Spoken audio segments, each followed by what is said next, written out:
বাংলাদেশ কি আবার ক্ষমতা হারাতে চলেছে? বাংলাদেশের যে ডক্টর ইউনূস সরকার আছে এখন, সেই ইউনূস সরকার কি এখন ক্ষমতা হারাতে চলেছে? এটাই কিন্তু প্রত্যেক বিশেষজ্ঞরা বলছে যে বাংলাদেশের যে ডক্টর ইউনূস সরকার আছে উনার কিন্তু ক্ষমতা প্রায় যেতে বসেছে। কারণ এদিকে যে প্রাক্তন প্রধানমন্ত্রী শেখ হাসিনা উনি কিন্তু উনার যে দলের আ- আ- উনার যে দলের পার্টির লোকেরা আছে তাদেরকে কিন্তু বলে দিয়েছেন যে তোমাদের এখনই সুযোগ, তোমরা কিন্তু এখনই ওর বিরুদ্ধে আন্দোলন গড়ে তোলো এবং যে কাজগুলো ও করছে তাকে বাধা দেওয়ার চেষ্টা করো। এটা কিন্তু প্রাক্তন যে প্রধানমন্ত্রী ছিল তিনি কিন্তু তার বার্তায় বলে দিয়েছেন এবং যে পাপ কাজগুলো উনি করেছেন, যে ভালো মানুষের সাজা দিয়েছেন বা দেশের অর্থনৈতিক ক্ষতি করেছেন তার জন্য তাকে যেন সাজা দেওয়া হয় এবং তার বিরুদ্ধে বৃহত্তর আন্দোলন যেন গড়ে তোলা হয় এবং তাকে ক্ষমতাচ্যুত যে কায়দায় করা যায় সেই প্রচেষ্টা করতে হবে। প্রাক্তন প্রধানমন্ত্রী কিন্তু সেই ভাষণ কিন্তু দিয়ে দিয়েছেন তার দলের নেত্রীদের। এখন কিন্তু সেই অনুযায়ী বাংলাদেশের বিভিন্ন জেলায় কিন্তু সেই পরিস্থিতি কিন্তু সৃষ্টি হচ্ছে। আপনি দেখবেন বিভিন্ন জায়গায় মিটিং মিছিল হচ্ছে এবং বিভিন্ন জায়গায় কিন্তু ভাঙচুর হচ্ছে এবং এমনকি আগুন সংযোগ পর্যন্ত করে দেওয়া হচ্ছে। এর জন্য কিন্তু যে বাংলাদেশের সেনা প্রধান আছে সেই সেনা প্রধান কিন্তু পুরো সাপোর্টে কিন্তু আছে। কারণ যে প্রাক্তন প্রধানমন্ত্রী ছিলেন সেই প্রাক্তন প্রধানমন্ত্রীর সাপোর্টে কিন্তু এখন যিনি বাংলাদেশের সেনা প্রধান আছে উনি কিন্তু পুরো সাপোর্ট কিন্তু সেই প্রাক্তন প্রধানমন্ত্রী করছেন।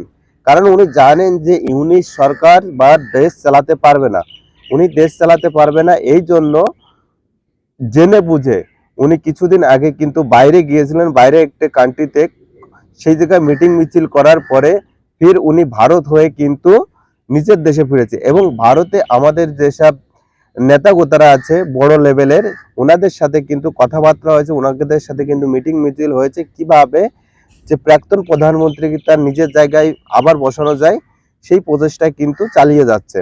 কিন্তু ভোটের মাধ্যমে অ্যাকচুয়ালি সেনাবাহিনী চাচ্ছিল যে ভোটের মাধ্যমে তাকে তার জায়গায় ফিরিয়ে দেওয়া হবে, কিন্তু সেই দেশের যে এখন বর্তমান ইউনিট সরকার আছে সেই বর্তমান ইউনিট সরকার কিন্তু ভোট হতে দিচ্ছে না বা সাধারণ জনগণ কিন্তু যারা আহ, যারা এখন বর্তমান সরকার আছে সেই জনগণের সরকার কিন্তু ভোট হতে দিচ্ছে না। এর জন্য কিন্তু বিপাকে পড়ে আছে যে প্রাক্তন প্রধানমন্ত্রী ছিলেন তিনি বা তোনার সেই দলের নেত্রীরা। তো এই জন্য প্রত্যেক বছর প্রত্যেক বছর কিন্তু সেনাবাহিনীর যে বাজেট থাকে বা স্কুলের যে শিক্ষার বাজেট থাকে বা দেশের রক্ষা দেশের ভালো ভালো করার জন্য যে বাজেট থাকে সেই বাজেট কিন্তু একদম কমে এসেছে বাংলাদেশের, ঠিক আছে, সেই বাজেট কিন্তু একদম কমে যাচ্ছে এবং জিনিসপত্রের দাম জিনিসপত্রের দাম কিন্তু মানে লাফায় লাফায় বাড়ছে।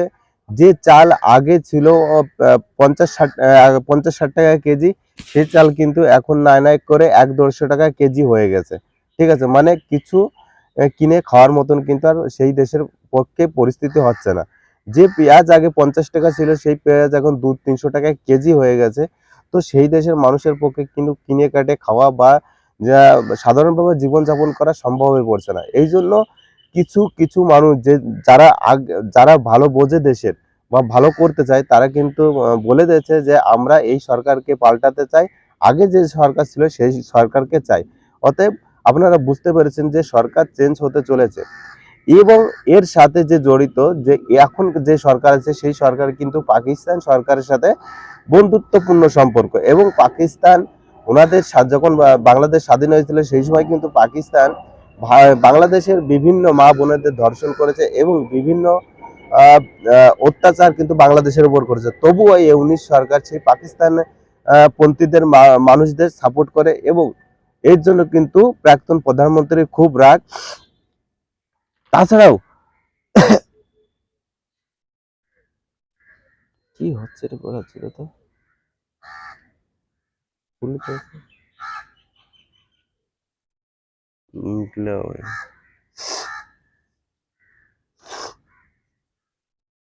তাছাড়াও কিন্তু যে